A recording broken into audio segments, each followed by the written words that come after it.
नमस्कार, आपका बात 25 ही में स्वागत है। तो आज हम कला, संस्कृति, फ़िल्म के विषय में बात कर लेते हैं। और आजकल की फ़िल्म की बात करनी पड़ेगी तो फिर कश्मीर फाइल्स की बात करनी पड़ेगी। इस फ़िल्म को देखने की योजना कई दिनों से चल रही है, कुछ मित्रों के साथ देखना है। अभी कुछ दिन में देखी जाएगी, लेकिन देखने से पहले जो सुनने को मिल रहा है, जो पढ़ने को मिल रहा है, वो बड़ा गज़ब का है। और इसमें जो एक पूरा तंत्र है, वो हिल गया है अपनी जगह से। इसको पहले इतनी अच्छी तरह से परिभाषित नहीं किया गया कि इसके बीज में क्या है। जो बॉलीवुड, जो इतना दरिद्र है, वहाँ के लेखक, धुरंधर लेखक इतने दरिद्र हैं कि जो हॉलीवुड की बड़ी third, fourth, fifth carbon copy करके अपना नाम सिर्फ बॉलीवुड ही रख पाए, कुछ और रख लेते हैं। यानी कि बहुत दिनों से सुनते आए हैं कि एक नकल नकल का सैलाब है।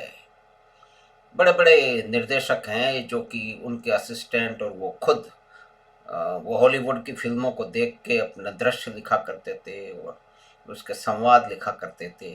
वो भी बहुत सारी बात है। एक तरह से दीवार भी देखा जाए तो विदेशी फिल्मों पर ही आधारित है। हम्म। और जो मुख्य, जो सबसे फेमस जो रहे हैं, वो तो वो हॉलीवुड के एक्सपर्ट ही हैं दोनों, सलीम और जावेद। तो साहब, इस फिल्म में सलीम जावेद ना हो, कैफी आजमी साहब ना हो, तो वो किस तरह की फिल्म हो सकती है? या तो वो बिल्कुल ही कमर्शियल टाइप की फिल्म होगी। वैसे दीवार वगैरह भयंकर रूप से कमर्शियल फिल्म थी। और और भी दूसरी बहुत सारी फिल्में थी, जंजीर भी थी। तो एक जो मुख्य बात है कि एक पर्टिकुलर, एक एक विशेष तरह की फिल्मों का बीज वो कहाँ से आया है, उस कथानक का बीज कहाँ से आया, वो बहुत लंबे समय से बम्बई की हिंदी फिल्म इंडस्ट्री, वो वामपंथियों द्वारा आया है। किस तरह के चरित्र घड़े जाएंगे, इस पे तो रिसर्च भी हुई है, उसको ढूंढा जा सकता है कि कुछ विशेष तरह के चरित्र तो हमेशा दुष्ट, महादुष्ट पाए जाते हैं, और कुछ दूसरे चरित्र हमेशा जो है वो बड़े अ, सहिष्णु और बड़े प्रेम करने वाले, भाईचारे के गीत गाने वाले, कव्वालियाँ गाने वाले माने जाते हैं।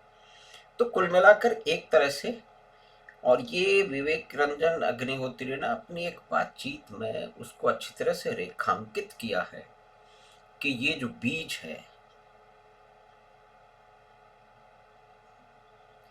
हिंदी फिल्मों का, जो बम्बई में बनने वाली है, उनका बीज वामपंथियों द्वारा गढ़ा गया। तो कोई भी कथानक हो, उसके अंदर उसी तरह की सूत्र, उसी तरह की आपको शेडो मिल जाएगी। और जब तक वो नहीं हो तो हमारे देश के देखिए, एक आदमी, एक हत्याओं से और कुछ सौ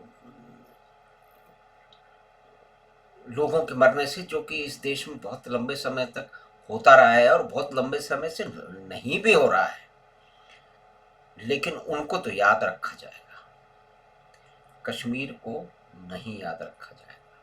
कश्मीर के बारे में उसका सत्य बताया ही नहीं जा सकता, क्योंकि वो सत्य जो है वो कुछ लोगों के लिए बड़ी परेशानी पैदा करेगा, और परेशानी तो ये पैदा करेगा कि ये सामने आ रहा है, और दूसरा तो उन्होंने रिजेक्ट कर दिया है। अब बहुत सारे मित्रों की पोस्ट पढ़ रहे हैं, उनकी बातचीत देख रहे हैं, वो किस तरह से एक फिल्म को पूरी तरह से रिजेक्ट कर रहे हैं। एक चित्र उनको दिखा दीजिए, वो अक्सर लगा दिया करते हैं कि कोई एक एक एक एक एक ईंट उठाए हुए महिला जा रही है और उसके पीठ में एक नंगा सा बच्चा उसकी पीठ पे बंधा हुआ है, और बेचारा नहाया भी नहीं है। वो दोनों की परिस्थिति है, उस पर कितने गीत लिख दिए जाते हैं। और भी इस तरह के बहुत चित्र हैं। तो कवियों का, बुद्धिजीवियों का, विद्वानों का अ, हृदय द्रवित हो जाता है, नई नई कविताएं फूट पड़ती हैं, और उसके ऊपर मीमांसाएं लिखी जाती हैं, फिर सारी दुनिया में इधर उधर साहित्य में भाग दौड़ हो जाती है। तो ये जो फिल्म है, इससे पहले, देखने से पहले की परिस्थिति, मैंने कहा इसके बारे में बहुत सारे लोग विचार कर रहे होंगे, उसको देखी जाएगी। लेकिन कुछ लोगों ने तो कह दिया है कि अगर आपको ये फिल्म पसंद है, और बड़े विद्वान लोग हैं वो, बड़े बड़े साहित्यिक जलसे में कविताएं पाठ करते हैं, उनका संचालन करते हैं। और क्यों करते हैं? क्योंकि वो तो एक एक विशिष्ट जो गिरोह है, या समझ लो जो विश्व लोग हैं, वही करते हैं। तो उन्होंने कह दिया कि अगर आपको मेरे विचारों, मेरे ये विचार हैं इस फिल्म के बारे में, ये पूरी तरह से पौंगापंथी और भाईचारे को तोड़ने वाली महादुष्ट आदमी द्वारा बनाई हुई ये फिल्म है, नरक है, ये नरक, नरक का वर्णन। तो अगर आप इस फिल्म को पसंद है और उसको देखने जा रहे हैं, और मेरी इस समीक्षा से, जिसके अंदर पियोनिस्ट और पता नहीं कौन कौन सी अर्थहीन जिसमें जो है ना वो उदाहरण दिए गए हैं, कि उनके अंदर जो त्रासदी है उसको पढ़ करके जिनके कारण युद्ध हुआ उनके लिए जो है नाराजगी नहीं उठती है। अब ये एक फिल्म है, इसके लिए नाराजगी उठती है, लोग नाराज हो रहे हैं और लोगों में जुनून एक आ रहा है। तो ये एक कुत्सित प्रयास है जिसको उन्होंने कुछ पॉलिटिकल एंगल भी दे दिया। कुल मिला के वो ये कह रहे हैं कि भाई ये तो संघी किस्म के लोग हैं, उनका काम है। तो साहित्य, कवि, बड़े बड़े कवि, बड़े लेखक, बड़े चिंतक, बड़े बड़े पेंटर 32 साल तक कुछ नहीं बोले। बाकी तो छोड़ दीजिए, मैंने तो इसी शहर में, जयपुर में देखा है कि पिछले इसी दौरान पता नहीं कितनी बार पैलेस्टाइन में कुछ हो गया, उसके लिए हमारे मित्र लोगों के मैसेज आते थे, जुलूस निकाल रहे हैं, वहां पे तुम जरूर आना। और कई बार हम गए भी देखने के लिए। कश्मीर के बारे में एक नहीं हुआ। और दूसरी बात ये भी कही जा रही है कि भाई जब ये हो रहा था तब तो वहां फला फाना थे, तो कम से कम पॉलिटिकल पृष्ठभूमि में फिर ऐतिहासिक क्यों भूल जाते हैं हम? भाई उस समय हो रहा था जब आग लगी तो फला आदमी घर में था, उसने कुछ क्यों नहीं किया? अरे भाई वो करने के लायक था क्या? वो तो खुद बीमार था, और जिन लोगों को जिम्मेदारी थी वो तो भाग गए थे। श्रीमान ये भजन गाने वाले रईस रईस जादे, जिनको मोर मुकुट माना जाता है भारत की गंगा जनी तकलीफ का, जनाब फारूक अब्दुल्ला, वो तो अपनी जिम्मेदारी से छोड़ करके लंदन भाग गए थे। उनको कोई कुछ नहीं कह रहा है। उन्होंने जो पाप किया है, पहले तो इस समस्या को बढ़ने दिया, सिर्फ उन्होंने नहीं बढ़ने दिया, उनके पिताजी ने भी बढ़ने उसकी नींव रखी, एक तरह से देख लीजिए। लेकिन उनके ऊपर कोई दोष नहीं है। दोष उस समय की सरकार का है। तो सरकार तो किस तरह की थी, किस मजबूरी में चल रही थी, हमको सबको मालूम है ना। देश के गृह मंत्री की लड़की का अपहरण हो रहा है, और उसमें कितने, एक बार फिर किसी दूसरे का हो रहा है, और कितने अपराधी छोड़े जा रहे हैं। और खैर वो एक कहानी अलग है।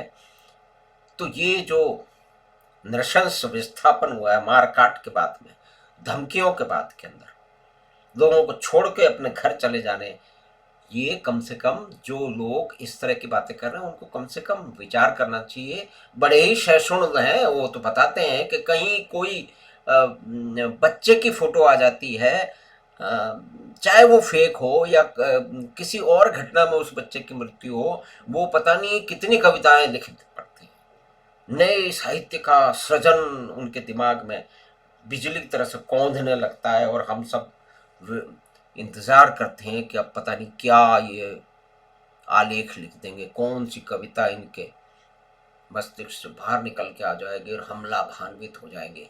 वो 32 साल तक लाखों लोगों के विस्थापन से, उसके बारे में उनको कोई फर्क नहीं पड़ा। बल्कि कुछ मित्र तो ये भी पाए गए हैं कि जो आजकल मिलते नहीं है, कि ये तो किसी एक विशेष व्यक्ति ने एक विशेष समुदाय को बदनाम करने के लिए किया, तो भाई झूठ भी बोले तो कितना बोले भाई, बेशर्मी की कोई हद तो होगी। गुजरात पे जो फिल्म बनने वाली है परजानिया वर्जानिया, वो तो बहुत दिन हो गए, वो बिल्कुल सही है।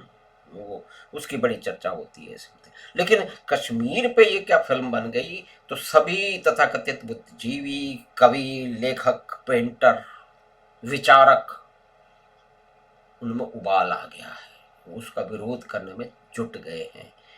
वो तो यहाँ तक पहुंच गए हैं कि भाई असहिष्णुता की जो बात करने वाले लोग हैं, सबसे ज्यादा तो असहिष्णु यही है।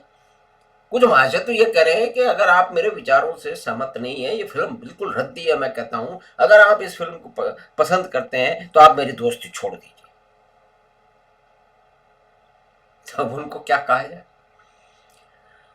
तो ये कोई भी थोड़ा सा सोचने समझे, जिसको ये थोड़ा सा हिस्टोरिकल बैकग्राउंड मालूम है कि ये जो कश्मीर में हुआ है ये पहला नहीं है। ये जो नृशंस जो पलायन हुआ है नृशंसता के कारण, ये पहला नहीं है। सबसे पहला सिकंदर बुत शकन ये 700-800 साल से में हर बार होता रहा है, ये 7वां है। तो अब जब ये 7वां है तब इसको अलग तरह से सोचना पड़ेगा ना। उस पर आप कहां तक पर्दा डालेंगे, अब कहां तक अपनी झूठी जो है वो सेकुलरिज्म के लिए कुछ सच्चाइयों को दबाया जाएगा। किसी एक विशेष नाम से हो तो कोई एक आदमी किसी भी दुर्घटना में, किसी भी लड़ाई झगड़े में जो कि गलत है, उसका देहांत हो जाए, वो मर जाए, तो पूरा देश ऐसा सुन बना दिया जाता है। दुनिया भर के अखबारों में लेख लिख दिए जाते हैं कि India has turn completely a dictatorship which is suppressing the right and the life of minorities, और वो चल रहा है। और अभी जो बता रहे हैं कि ये फिल्म अमेरिका में दिखाई गई हिंदुस्तान से पहले, तो जो वो सीनेटर थे वो कहते थे कि हमको तो पता ही नहीं है। तो ये एक भारतीय तंत्र की जिम्मेदारी है। ये क्या सिर्फ हमेशा सरकार की जिम्मेदारी है? सरकार की तो है ही, क्यों उन्होंने कभी काउंटर नैरेटिव वहां पे प्रदर्शित ही नहीं किया। पाकिस्तान द्वारा जो समर्थित जो लोग हैं वो तो हिंदुस्तान से बुला करके वहां पे भारत के विरोध में कहलवा दिया करते थे अमेरिकन सीनेटर के आगे, और वहां से फिर फतवे जारी हो जाते थे कि हिंदुस्तान में ये होना चाहिए, हिंदुस्तान में वो नहीं हो रहा है, ये नहीं हो रहा है, और वहाँ के बड़े बड़े अखबारों में इंग्लैंड के और उसमें पढ़ जाते हैं। तो वहाँ तो सीधी सीधी सी बात है ना, तो इसके अंदर तो कोई सोचने विचारने की, कोई उसमें माथा पच्ची करने की जरूरत ही नहीं है कि भाई सबसे अधिक अगर कहीं विदेशों में अगर किसी की चलती है तो वो तो वामपंथी है, उन्हीं की चल रही है ना। हर स्वतंत्र देश में वामपंथियों की चल रही है, और वो क्या कर रहे हैं उनके साथ में ये हम अच्छी तरह से देख रहे हैं। वो सत्य को हमेशा दबा रहे हैं। नोआम चॉम्स्की है, उन्होंने ताली बजा के उसका जय जयकार किया ओसामा बिन लादेन का, जिसने एक वो जो WCC गिरा दी है ना। तो ये वहीं रहते हैं, अमेरिका में रहते हैं। तो अमेरिका जिसकी डेमोक्रेसी भुगतती है, जैसे हमारा देश भुगत रहा है कि बहुत कई तरह के जो है ना वो विचित्र प्राणी हैं। एक प्रोफेसर का जिक्र है जिसका रोल शायद पल्लवी जोशी ने कश्मीर फाइल में किया है। JNU की अध्यापक है, अध्यापिका है, प्रोफेसर है। इसमें भी मेनन नाम दिया गया है, आप मेनन करके और JNU में डाल दीजिए कितने वीडियो हैं, कितने झूठे हैं और कितने मक्कारी से भरे हुए हैं, उनको देख सुन लीजिए। तो ऐसे लोग तो हमारे यहाँ नई पीढ़ी को पढ़ा रहे हैं, जो बिल्कुल जो है वो ऐतिहासिक और जो हिस्टोरिकल और जो कॉन्ट्रेक्चुअल जो वास्तविकताएं हैं उसको पूरी तरह से निकाल करके सिर्फ एक द्वेष पैदा करने के लिए ये प्रोफेसर लोग उस JNU में कह रहे हैं कि कश्मीर भारत का अंग ही नहीं है। तो ये तो वही तो लोग हैं। अब जब हम शर्मिंदा हैं, ये तो नारे तो वही लगे थे ना, वो कहते कोई दूसरे लगाए थे, किसी छोटे से किसी गांव के कस्बे के उसमें कॉलेज में बाहर के लोग आकर के जरा नारे लगा दें।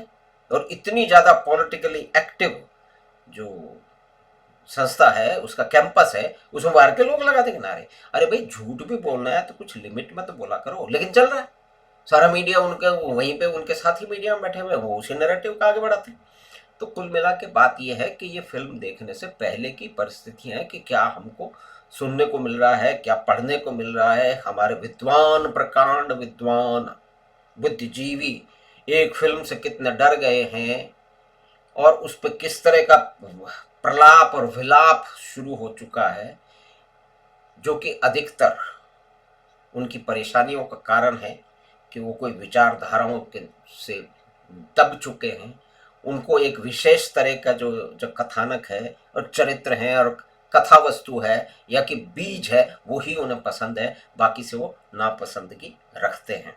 तो ये मेरे ख्याल में कोई भी लोग हैं जो फिल्म देखने से पहले इस बारे में विचार कर रहे होंगे। लेकिन एक और बात है कि सब जगह मोनोपोलीज का रिस्ट्रिक्शन किया जाता है, बिजनेस के क्षेत्र में किया जाता है कि भाई कुछ लोग मिल करके वो जो है मोनोपोलीज नहीं बना लें और सारे संस्थानों में कब्जा नहीं कर लें।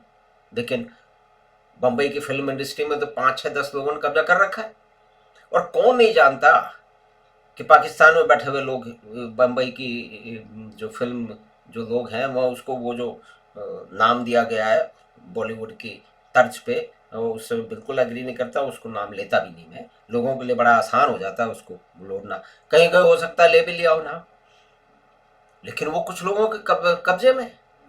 वो ये तय करते हैं कि कितनी स्क्रीन मिलेंगी फिल्म को, वो दादागिरी करते हैं उसके ऊपर, क्योंकि एक एक तरह से कौन नहीं जानता कि पाकिस्तान में बैठे हुए जो स्मगलर हैं और जो आतंकवादी हैं वो डिसाइड करते थे फिल्म में कौन हीरो होगा और कितने पैसे मिलेंगे। बहुत लंबे समय से चल रहा है, पिछले दिनों कुछ कम हुआ है, लेकिन उनका असर पूरी तरह से गया नहीं है। और फिर दूसरा ड्रग का जो धंधा वो किस तरह से वहाँ चल रहा है।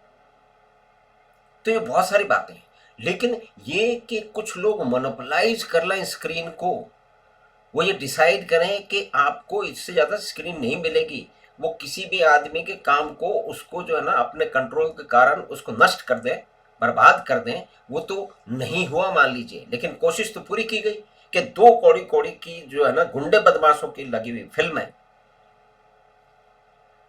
अपराधियों को हीरो बना के प्रस्तुत करने वाली फिल्में, उनको हजारों स्क्रीन मिल रही हैं, वो 2 2 3 3 4 4 5 5 हजार स्क्रीन पे कर रहे हैं। और शायद ये जो कश्मीर फाइल है इसको बहुत कम मिली थी, और फिर उसके बाद में जैसे कि व्यक्ति जो प्रचार बढ़ता चला गया उसके कारण वो अब बढ़ रही हैं, कहते हैं कि 600 से कुछ अधिक हो गई है और उन्होंने अपनी कीमत निकाल ली है।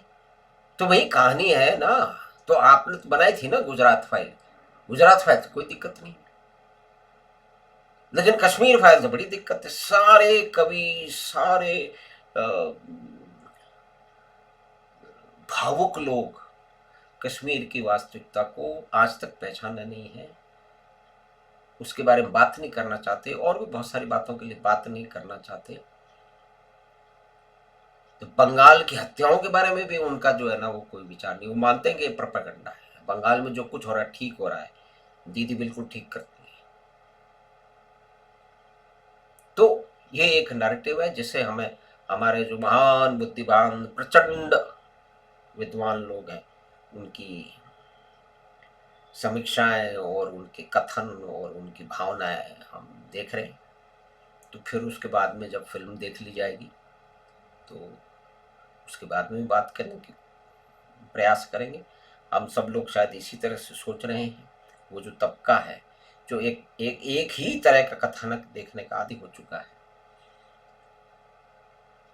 वो सबसे ज़्यादा परेशान है। उन्होंने ठेका ले रखा है भावुकता का, और लोगों को बताने का क्या क्या सही है या गलत है, उनका काउंटर हो रहा है पहली बार। और एक तरह से देखा जाए कि ये जो भारत के जो आर्ट और कल्चरल फील्ड पे जो वामपंथियों का कायालाश आया है वो धीरे धीरे एक्सपोज होने लगा है। वो जल्दी तो नहीं जाएगा, उसको बड़ा समय लगेगा, क्योंकि हर जगह ये लोग बैठे हुए। और उसने कहा भी है कई बार, ये कोई दूसरा कहता नहीं है ये बात। तो ये अब इसकी शायद beginning of not an end but a change, you can say this is beginning of a change which has long overdue. Because some people have monopolized the art space, performing space, the creative space for such a long time, and they have used it to peddle their ideology, which has failed everywhere in the world. In the कला साहित्य संस्कृति, कविता, कहानी, नाटक, film, सबको एक विचारधारा का औजार बना के रख दिया। और उसको लगातार वो उसी तरह से कोई भी नई फिल्म आती है उसको देख रहे हैं, तो वो जो उनके अंश हैं, वो जो उनका क्रोध है, वो जो उनकी चटपटाहट है, वो दिखाई दे रही है। तो खैर कोई बात नहीं है, जल्दी फिल्म देखी जाएगी। उसमें फिल्म में क्या है या हम सबको मालूम है, उसको बदलने की वो मतलब उस पर तो क्या बात करें, वो देखने के बाद ही बताया जाए। कई प्रयास हो रहे हैं, लिंक भेजे जा रहे हैं ताकि उसको नुकसान पहुंचे। तो ये जो मोनोपोली की बात है, ये सरकार को भी इस पर सोचना चाहिए कि कैसे कुछ लोग, कुछ गिरोह पूरे के पूरे देश की स्क्रीन को कंट्रोल करते हैं। उसमें डेमोक्रेटाइजेशन क्यों नहीं है? और ये सब बातें डेमोक्रेसी कर रहे हैं। भाई महेश भट्ट साहब के लड़के का क्या रोल है 26/11 में, ये सबको मालूम है ना। लेकिन कुछ हुआ उनके साथ में? कोई अमेरिका में इस तरह के काम करता, कोई बड़े डायरेक्टर था, उसको कहीं अंदर जेल में पड़ा होता। लेकिन यहाँ साहब उनकी चलती आई है, तो वो आराम से घूम रहे हैं और दुनिया भर को ज्ञान दे रहे हैं। अधिकतर जो फिल्में उन्होंने बनाई है वो बाहर की विदेशी फिल्मों की कॉपी करके ही बनाई है, और उसमें भद्दापन पूरी तरह से ठूंसा है, और वो बहुत बड़े गुरु घंटाल है। खैर, तो ये फिल्म देखने के पहले की बातचीत है। फिल्म देखने के बाद में कश्मीर फाइल्स पे दोबारा शायद चर्चा करेंगे। तो हमने चर्चा की कि सोच विचार और मन स्थिति कश्मीर फाइल देखने से पहले, जिसे विद्वान मित्रों ने रिजेक्ट कर दिया है। एक तरह से कह दिया है अपने मित्रों से कि अगर आपको फिल्म पसंद आई या उसमें कुछ है तो आप हमारे दोस्त नहीं है। कुछ लोगों ने कह दिया, सब ने नहीं कह दिया, सब इतने मूर्ख नहीं है, लेकिन कुछ लोग हैं। तो या कि सब इतना अहंकारी नहीं है, मूर्खता के अलग बात है। कुछ लोग अहंकारी हैं, मूर्ख तो नहीं है, लेकिन अहंकारी मूर्ख भी होता है किसी न किसी हद तक, ये भी हम मान सकते हैं। तो खैर, सभी तरह के दोस्त होते हैं, कुछ अहंकारी दोस्त भी होते हैं, अब उनसे पिंड तो छुड़ाया नहीं जा सकता। तो ये एक मनस्थिति, ये विचार, ये हमें सुनने को मिल रहा है कश्मीर फाइल देखने से पहले, जो कि शायद बम्बई की हिंदी फिल्म जो है, उद्योग है, उसमें कुछ मूलभूत परिवर्तन की शुरुआत उसने कर दी है। ये जो दादागिरी है कुछ लोगों की, उसको चुनौती सामने उसके खड़ी कर दी है। अब आगे क्या होगा इसको बाद में देखेंगे, फिल्म भी देखेंगे, फिर उस पर अलग से कभी चर्चा करेंगे। तो ये हमने बात की बात 25 पे, एक फिल्म द कश्मीर फाइल्स पे। उसके कारण विद्वानों में और बुद्धिजीवियों में कितनी छटपटाहट, कितनी परेशानी है। उन्होंने फिल्म को रिजेक्ट कर दिया, वो कर ही देते हैं। एक विशेष किस्म की फिल्म होनी चाहिए, तब उनको पसंद आती है। गुजरात के ऊपर कोई फिल्म है तो वो पसंद आएगी, कश्मीर पे नहीं आएगी। कल को दिल्ली फाइल्स बनेगी, वो भी उनको पसंद नहीं आएगी। तो कुछ और भी बन सकती है, वो उनको नहीं पसंद आएगी। कभी बंगाल फाइल्स बनेगी, वो भी उनको पसंद नहीं आएगी। कभी मारीच झापी का जो नरसंहार था उस पर फिल्म आएगी, बेजेन सेतु पे कोई बनी हुई फिल्म आएगी, तो भी विद्वानों को पसंद नहीं आएगी। अब सब विद्वान लोग हैं, उनकी एक दृष्टि है, उन्हें कुछ पसंद है और उन्हें नापसंद है, तो ये उनकी स्वतंत्रता तो उन्हें मिली हुई है और लिखने की भी मिली हुई है साहब। तो चलिए कोई बात नहीं, हम उसी पे तो बात कर रहे हैं। तो हमने आज चर्चा की बात 25 पे आने वाली जो चल रही है फिल्म, जिसने एक पूरा का पूरा परिस्थिति बदल दी है, चुनौती दी है बम्बई फिल्म के स्थापित दादाओं को, और बहुत सारे परिवर्तन सामने दिख रहे हैं। लोग सारे जो जितने भी जो उनके उसको रोकने के प्रयास हैं, उसके बाद भी फिल्म चल रही है, लोग देखने जा रहे हैं। और कुछ ऐसे नारे भी लगा रहे हैं जो हमारे बुद्धिजीवी लोगों को बिल्कुल पसंद नहीं, कैसे लगा सकते हैं आप नारे।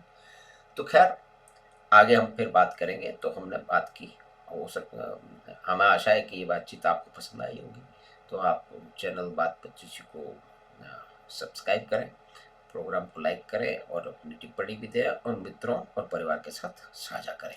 नमस्कार, हम आपसे फिर मिलेंगे बात पच्चीसी के अगले